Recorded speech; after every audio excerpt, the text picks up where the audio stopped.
5 ஆண்டுகளாக திமுக ஆட்சியில் பட்டா வழங்காதவர்களுக்கு அதிமுக ஆட்சி பொறுப்பேற்றதும் உடனடியாக பட்டா வழங்கப்படும் என அதிமுக வேட்பாளர் சிட்லப்பாக்கம் ராஜேந்திரன் வாக்குறுதி அளித்துள்ளார்.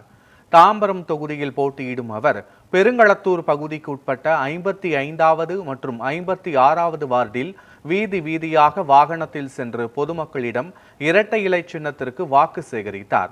பழைய பெருங்களத்தூர், முடிச்சூர் சாலை, சசிவரதன் நகர், சமத்துவ பெரியார் நகர், அஞ்சுகம் நகர் உள்ளிட்ட பல்வேறு இடங்களிலும் ஆதரவு கோரினார். அவருடன் முன்னாள் அமைச்சர் சின்னையா உள்ளிட்டோரும் தேர்தல் பிரச்சாரத்தில் ஈடுபட்டனர்.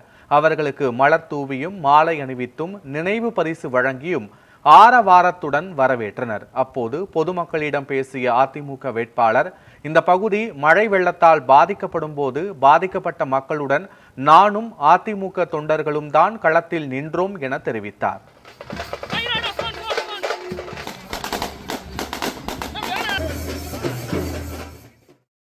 காலம் காலமாக வாழக்கூடிய நீங்கள், உங்களுக்கு பட்டா இல்லை, இன்னைக்கு நீங்கள் கஷ்டப்பட்டு கொண்டிருக்கிறீர்கள்.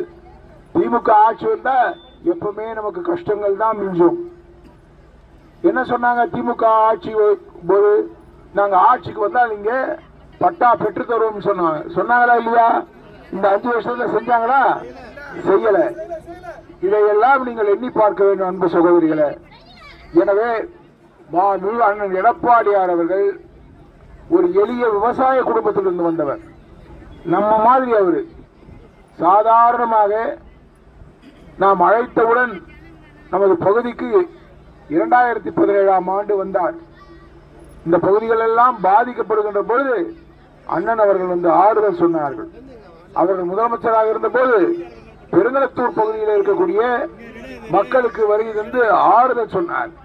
இப்படிப்பட்ட முதலமைச்சர் தான் தேவை என்பதை நீங்கள் எண்ணி பார்க்க வேண்டும்.